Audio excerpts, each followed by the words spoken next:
Bollocks!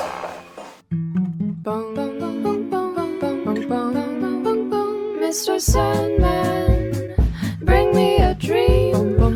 Make him the cutest that I've ever seen. E aí pessoal, tudo certo? Bem-vindos ao Guia de Leitura. E o assunto de hoje, John Constantine, o mago mais odiado das histórias em quadrinhos. Pelo menos pelos seus amigos próximos, né, que geralmente acabam todos mortos. Galera, a ideia do vídeo é fazer um apanhado da publicação de Constantine no Brasil, citando os arcos mais famosos e a ordem de leitura. Ah, um detalhe, eu só vou citar o que foi publicado pela Panini, tá? Porque a publicação de Hellblazer pelas outras editoras é uma confusão e tá difícil de achar, então não vale a pena. Até porque foi a Panini quem abraçou o personagem e começou a publicar tudo certinho. Bom, se tu quer começar a ler Constantine desde a criação do personagem, tu tem que ler isso aqui. Monstros do Pântano do Alan Moore, volume 3. O Constantine surgiu aqui como um personagem coadjuvante, só que depois ele acabou fazendo sucesso e ganhou uma revista própria chamada Hellblazer. Mas tu não precisa necessariamente ler isso aqui para entender Constantine. Ah, só um detalhe, galera, agora eu vou começar a citar o nome dos roteiristas que passaram pela revista do Constantine.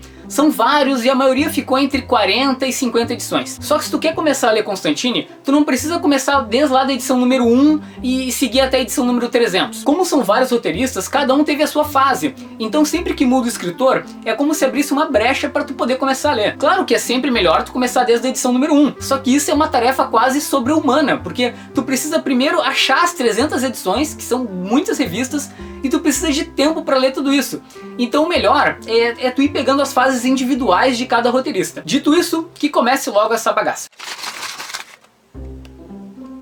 O primeiro roteirista a escrever a revista mensal do Constantine foi o Jamie Delano. Ele ficou as primeiras 40 edições e essa fase foi publicada pela Panini há um tempinho em 7 encadernados chamados de Hellblazer Origins. Essa fase ela estabeleceu muita coisa importante na cronologia do Constantine, como por exemplo o Newcastle, que é uma história onde o John ele faz uma invocação errada e acaba condenando a alma de uma doce menininha ao inferno. Essa foi a maior cagada da vida dele e ele se culpa por isso até os dias de hoje. Mais pra frente, também nessa fase, é mostrado o John se internando num hospício para tentar esquecer o que aconteceu lá em Newcastle, né? Um hospício chamado Heavenscar. Também tem um arco muito importante, muito emblemático, que é quando o Constantine acaba com sangue de demônio injetado nas suas veias. Sim, se você não sabe, o Constantine ele tem um pouco do sangue do Nergal. O Nergal é um demônio. Isso até foi usado numa outra história chamada Cidade dos Demônios. Enfim, são vários arcos e é uma fase bem bacana, assim. Embora eu acho que tenha diálogos meio maçantes às vezes, por ser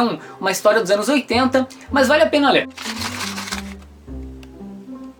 Depois temos a fase de Garth Ennis. Cara, colocaram um cara assim maluco, um doente pra escrever Constantine. Se tu já leu outras histórias do Ennis, tu sabe do que eu tô falando. Mas na minha opinião, assim, e acho que no consenso geral, ele escreveu a melhor fase de todas. Essa fase está sendo publicada atualmente pela Panini nos encadernados de Hellblazer Infernal. Já foram 3 encadernados publicados e eu acho que a fase deve durar uns 7 ou 8. O grande destaque dessa fase é o Hábitos Perigosos, que é um arco onde o Constantine acaba desenvolvendo um câncer no pulmão, né, por conta do cigarro, e corre risco de parar no inferno. Inclusive foi esse arco que inspirou o filme do Constantine lá com o Keanu Reeves.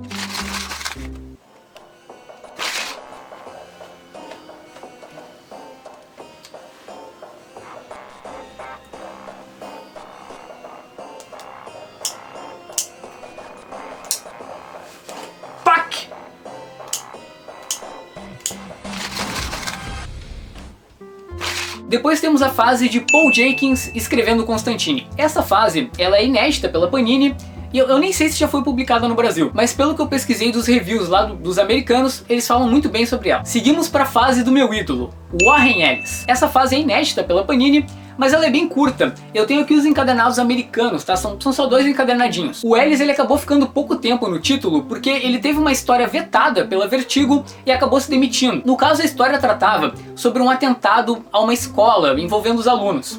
E na mesma época deu de acontecer um atentado lá nos Estados Unidos. Aí, né, os editores resolveram não publicar a história. Porém, anos depois, né, a Vertigo resolveu publicar a bendita história que se chama Atire. Pô, e é uma historinha muito boa. O arco mais conhecido dessa fase, que é considerado um dos clássicos do Constantine, é o Assombrado. Aqui, o John ajuda a alma de uma amiga dele a se libertar. Olha que coisa boa.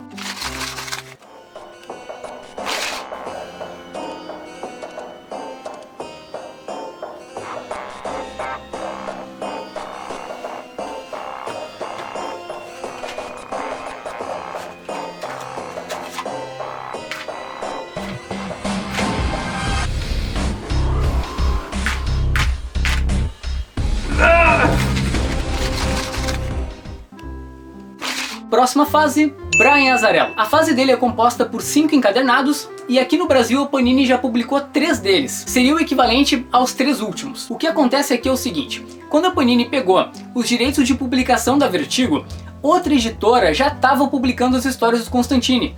Então naquele momento não fazia sentido republicar. Aí ela só resolveu lançar o final da fase que já estava saindo, pra finalizar mesmo. E eu acredito que daqui uns anos ela vai lançar os primeiros encadernados aqui da fase do Azzarello. O grande arco dessa fase, que é o mais conhecido e também está entre os clássicos do Constantine, é o Hard Time. Aqui o Constantine é preso e os caras tentam estuprar ele na prisão.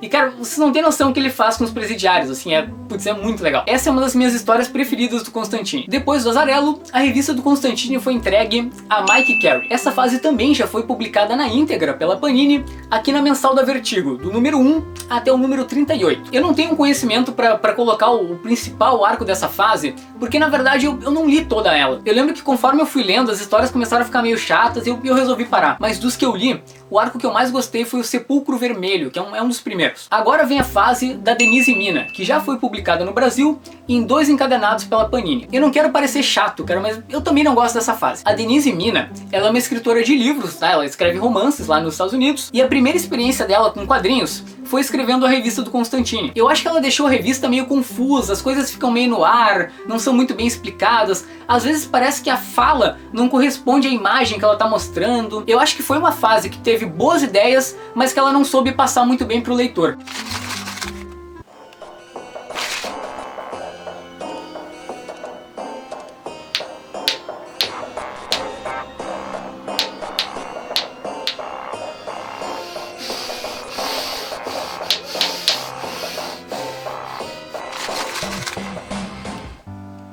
Sim, meus amigos, chegamos à penúltima fase da revista Hellblazer, Andy Deagle. Ele também ficou pouco tempo na revista, tá? São só 3 encadernados, e essa é uma das fases que a Panini está publicando atualmente. Já saiu esse primeiro aqui, O Passeio, e eu gostei bastante. A ideia do Andy é trazer o Constantine de volta às origens, com aquele horror mais clássico. E o último escritor a passar pela revista Hellblazer foi Peter Milligan. Ele ficou do número 250 até a edição 300, que foi quando a revista foi cancelada. Essa é uma fase que ainda está em publicação pela Panini. Começou a sair na revista Vertigo, da edição 43 até o número 51, e depois a Panini começou a lançar encadernados, e já saíram 3 encadernados ao todo. Pelas minhas contas vão ser 5 encadernados, então faltam apenas 2. Mas ela deve publicar eles em breve, e veremos o fim da revista do Constantine no Brasil. Bom, aqui nessa fase, o Constantine começa a dar indícios de que ele vai pendurar chuteiras, né? No caso dele, ele vai pendurar o capote. Um desses indícios, para vocês verem, é que o Constantine se casou aqui com uma menina chamada Epiphany Graves. Essa fase ela é bem bacana, assim, é um Constantine mais descontraído, sabe, menos sombrio, mas é bem divertido. E mesmo que tu não tenha comprado o que saiu na revista Vertigo, eu acho que vale a pena vocês lerem a partir dos encadernados. Tem um texto explicando tudo, então tu não vai ficar muito perdido.